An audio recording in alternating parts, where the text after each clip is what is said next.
Pada kesempatan ini saya akan menjelaskan tentang mahram yang batal wudhu dan tidak membatalkan wudhu. Karena sering sekali ada beberapa pertanyaan dari jamaah yang datang. Kenapa kok istri kita yang mahram tapi wudhunya itu ternyata batal dengan suami? Sedangkan di dalam kitab Safinah bahwa ada kata-kata bahwa wudhu itu batal kepada orang lain atau dalam istilah fikih namanya ajnabi, orang lain. Sedangkan istri kita itu mahram.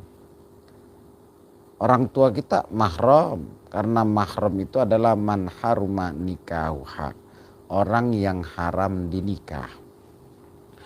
Nah, kadang-kadang orang mau umroh, orang mau haji itu harus ada mahramnya. Gitu, harus ada surat mahramnya.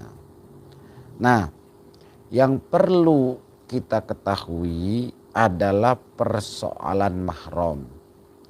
Kan mahram itu ada 3.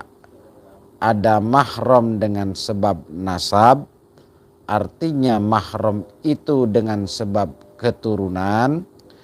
Ada mahram dengan sebab rodho'ah, anak susuan. Ada mahram yang dengan sebab musoharoh, kemertuaan. Nah, pertama mahram dari yang 3 itu dibagi 2. Ada mahram yang sifatnya takbid, artinya mahramnya selama-lamanya. Ada mahram yang sifatnya muakkad, ada mahram yang sifatnya sewaktu-waktu. Maka dalam pembatalan wudhu, yang hanya batal wudhunya adalah mahram yang sifatnya ketika itu sewaktu-waktu, maka wudhu kita batal. Nah, itu kalau seandainya ada pertanyaan bagi kita, kenapa wudhu kita ketika kita bersentuhan dengan istri sendiri padahal dia mahram, kok wudhu kita batal gitu. Karena istri kita itu adalah mahramnya sifatnya sewaktu-waktu. Berbeda dengan mertua kita. Kalau mertua kita itu mahramnya adalah jalannya selama-lamanya atau dalam istilah takbid. Maka ketika kita punya wudhu bersentuhan dengan mertua kita, katakan kita laki-laki, mertua kita perempuan, maka wudhu kita tidak batal. Ya, alasannya kenapa dalam istilah fikih, ini dalam kitab Kasyifatus saja, karena alasannya bahwa mertua itu mahramnya selama-lamanya. Nah, ini yang perlu kita ketahui, bahwa mahram yang batal wudhu adalah mahram yang sifatnya sewaktu-waktu. Sedangkan mahram yang tidak batal wudhu adalah mahram yang sifatnya selama-lamanya. Contoh, misalkan mahram dalam segi nasab, kita punya anak, kita punya orang tua, itu mahram yang sifatnya selama-lamanya. Kita punya kakek, kita punya nenek, atau bahasa orang Betawi itu punya engkong, punya nyai, maka punya encang, punya encing, punya paman, adenya bapak gitu, atau kakaknya bapak, adenya adiknya ibu kita atau kakaknya ibu kita, itu semuanya namanya mahram yang sifatnya selama-lamanya. Maka kita bersentuhan seandainya kita punya wudhu, sekalipun ternyata itu perempuan, kagak batal karena sifatnya selama-lamanya. Berbeda dengan masalah istri. Istri kita, adiknya istri kita, kemudian kakaknya istri kita, itu betul mahram. Karena dia itu adalah adiknya istri kita, man haruma nikauha. Kakaknya istri kita, man haruma nikauha, orang yang haram dinikah. Tetapi di sana bedanya, persoalan kita megang istri kita, kita punya wudu. Persoalan kita megang kakak ipar kita, persoalan kita memegang adik ipar kita yang perempuan, kita punya wudu batal. Karena kata ulama, karena dia itu mahramnya adalah sifatnya tidak selama-lamanya. Jadi paham ya?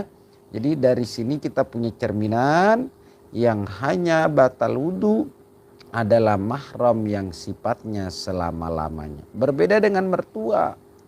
Kalau mertua kita perempuan, kalau saya megang mertua saya perempuan, tidak batal wudu saya. Kenapa?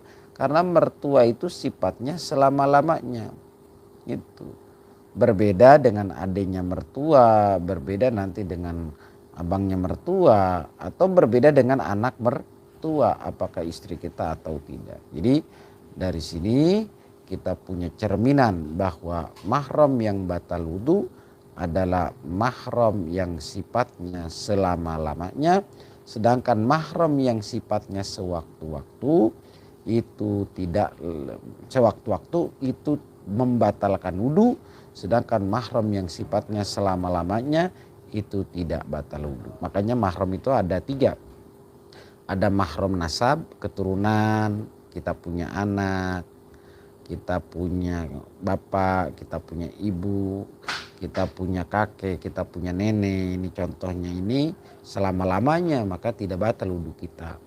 Adiknya bapak, kakaknya bapak, adiknya ibu, kakaknya ibu, itu namanya mahram secara keturunan yang sifatnya selama-lamanya, enggak batal wudu kita. Yang kedua ada mahram dengan sebab rodoah, anak susuan. Katakan orang tua kita ngangkat anak perempuan.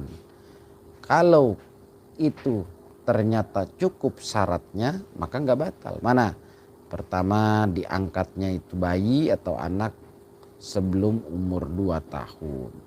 Yang kedua, pernah ASI dengan ibu kita, itu enggak batal. Dan yang ketiga adalah mahram dengan sebab musoharoh, kemertuaan. Maka mahram dengan sebab kemertuaan itu sifatnya selama-lamanya. Tapi berbeda dengan kakak ipar, dengan adik ipar, itu mahramnya disebut muakkad sewaktu-waktu, maka batal wudu kita bila mana bersentuhan dengan kakak ipar perempuan, bila mana bersentuhan dengan adik ipar perempuan. Tetapi persoalan itu mahram hanya tidak boleh dalam masalah menikah kita langsung 2. Artinya adiknya istri dengan istri kita, atau istri kita nikahin, kakak istri kita nikahin, itu nggak boleh kalau di situ. Di dalam kitab Kasyifatus saja di sini dikatakan bahwa wa yakunu tahrimuha ala ta'bid bisababin mubahin. Yang tidak batal nanti adalah mahramnya dengan sebab selama-lamanya dengan jalan mubah seperti pernikahan gitu. Wala li aridin yazulu, bukan dengan jalan yang baru. Mana dengan sebab kita nikahin anaknya, kemudian nanti mertua kita tetap menjadi mertua mahram, tapi anaknya besok bisa cerai atau meninggal, kita boleh nikahin kakak mantan istri kita atau adik mantan istri kita. Maka dia mahramnya sewaktu-waktu, dia batal wudu kita, tetapi tidak boleh menikahi dengannya. Mudah-mudahan ini manfaat. Jadi sekali lagi saya akan perinci, mahram yang batal wudu adalah mahram yang sifatnya sewaktu-waktu, sedangkan mahram yang tidak batal wudu adalah mahram yang sifatnya selama-lamanya. Kalau ada pertanyaan, kenapa istri kita padahal dia mahram kita kok batal wudu kita? Karena istri kita itu sifatnya sewaktu-waktu. Kenapa kakak ipar kita kok batal wudu kita ketika kita bersentuhan? Karena kakak ipar kita, adik ipar kita itu mahram sewaktu-waktu. Sedangkan dengan mertua dengan bapaknya mertua, maka tidak batal wudhu kita. Karena mertua, bapaknya mertua itu mahramnya selama-lamanya. Mudah-mudahan ini manfaat. Jangan lupa like and subscribe YouTube saya. Kalau ada pertanyaan silakan komen. Mohon maaf sekali lagi. Hadanallah wa iyyakum ajma'in. Summa salam. Assalamualaikum warahmatullahi wabarakatuh.